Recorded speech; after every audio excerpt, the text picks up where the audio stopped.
And joining us now is Pavan Agrawal, CEO and founder of AngelAi. Also with us, David Lykken, founder, president, and chief transformational officer of Transformational Mortgage Solutions. Gentlemen, welcome on. We appreciate you being here. David, to you first. After watching Kenzie's report there, is this just a trend or is this the new economic norms for American workers? Great question, and it's being asked by a lot of people. This is the new norm. We are in a new place with a new economy, and it is an AI economy. And I think she aptly pointed out, you go through these stages, and then there comes a particular point in time where it tips. That old book, The Tipping Point, is kind of being manifesting right now, where it's now showing up in a much more aggressive way. And it has pain associated with it, but it has some really exciting new opportunities on the other side of it that I think is going to be beneficial to consumers, the economy, and growth in many aspects of it. So got some pain, but it's exciting what's coming. You know, Pavan, when the words and definitions and phrases start changing, you know change is coming. And what do I mean specifically? When you hear terms like benefits architecture. When I heard that, I interpret that to mean, you know what, there's going to be a vast reduction in not only in benefits, but headcount. How do you see it? Well, we've seen the exact opposite. We've hired a few hundred people in Puerto Rico because of the immense bilingual talent pool. And we're also expanding heavily in Dallas with a target to hire another 200 people in Dallas. And these are entry-level jobs that we're training up to be very high-scale AI jobs over the next 6 months. So there is a turning or transformation of the workforce, but I think there are more opportunities than lots of opportunities. In fact, the last job numbers surprised Wall Street, and jobs came out way above expectations. Well, you heard it, folks. Pavan is hiring.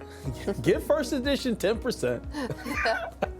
The signing bonus for your referral. David, I wanted to ask you, because as we know, a huge IPO coming public today. Elon Musk, SpaceX is launching for the public. It's going to make him even richer. Some are calling this the biggest stock offer in history. Do you agree with that take? It is. It's really exciting, especially you look at who's doing it, what they're doing, and why they're doing it. I mean, we're entering a new frontier, not only in AI, but now in space exploration. And you look at the success they're having compared to some of their competitors. And this is an exciting IPO, very exciting. And it's also an indication of a broader indication of where to be investing as you look at the future, our future economy, our future of business growth. Exciting stuff. This is going to be a big one. Mm-hmm. Pavan, are you excited about the current let's just say revenue that's coming in or lack thereof, and what the future looks like for SpaceX? I'm excited about the fact that we're able to roll up Grok and SpaceX into a single company, and the markets seem to be really excited about that. And the valuation is tremendous. What I do really like is Elon Musk's application of AI. And really what he said is that with these AI models, you can engineer entire rockets, which would normally take an army of engineers years to do. You could do it now in days and weeks. So these are massive movement forward for humanity. And that doesn't mean that engineering jobs are going away, that less jobs are happening, but what it means is that we're going to have more productivity and better services and lower cost cell phone service and things like that, because you can get satellites up at a fraction of the cost now. Right. Let's talk a little bit about inflation. The president was asked about those numbers. I want you guys to listen to what he said. You know what I really love? I love the inflation. You know why? Because as soon as this war is over, I can say it now. Something you didn't know. We've been taking out millions of barrels of oil. Nobody knows it. You know who doesn't know about it? Iran, until right now. Pavan, do you agree with the president's assessment that once this war ends, prices will come down? And was his comment taken out of context by the left there?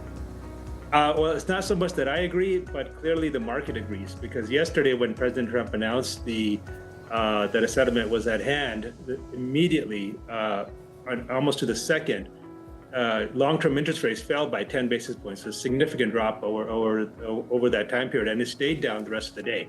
So the markets do understand that Iran right now is choking off 20% of the world's oil supply, and that is driving inflation, and that's driving energy prices, and the price of, which then drives the price of everything else.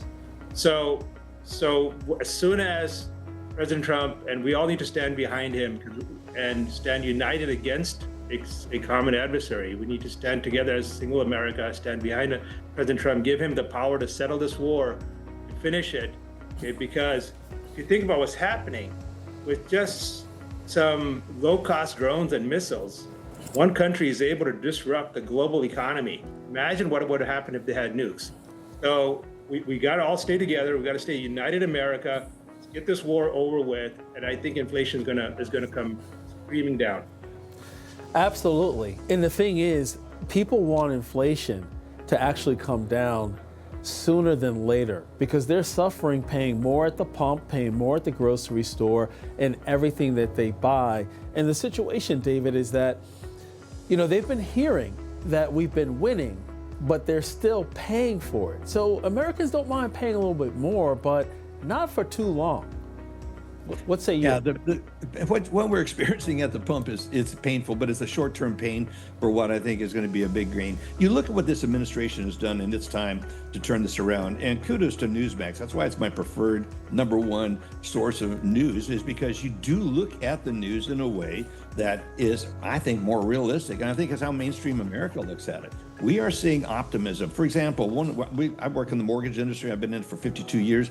We're seeing a number of pipelines. In other words, the number of homes being sold, the number of growth in loan applications is actually increasing. And why would consumers be doing that if they're concerned about the future? They're optimistic about what the future holds. We're seeing that in activity, and this is going to accelerate as we go into this year.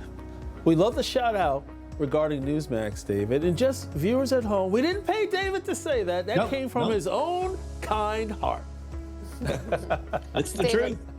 David, speaking of what you were saying with home prices right now, specifically over on the West Coast, we're already seeing those prices soaring.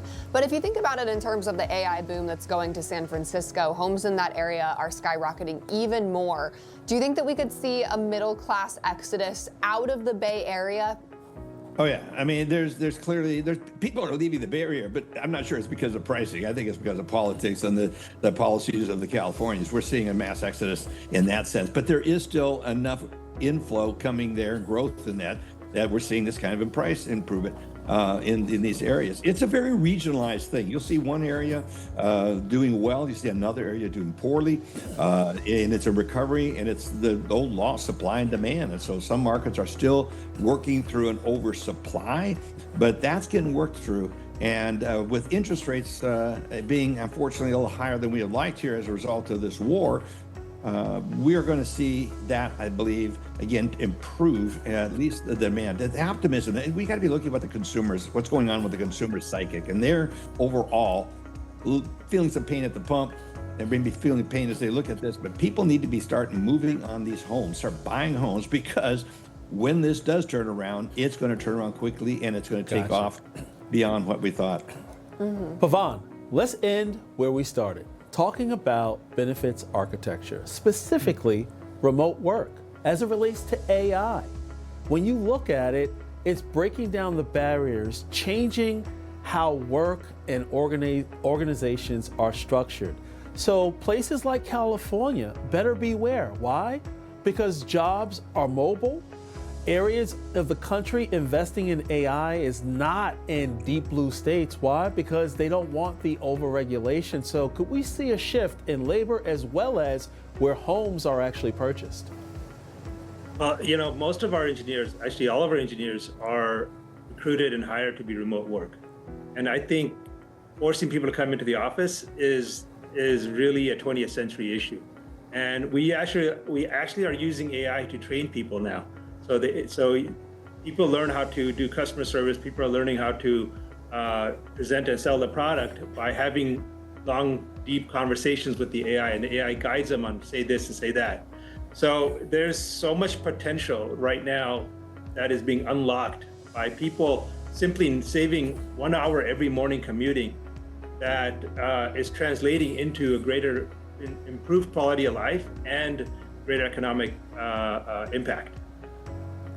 That is awesome. Well, I can't wait to see how AI develops for everyone's benefit. Thank you so much, Pavan and David. We appreciate your commentary and insights. Good to be with you. Thank you.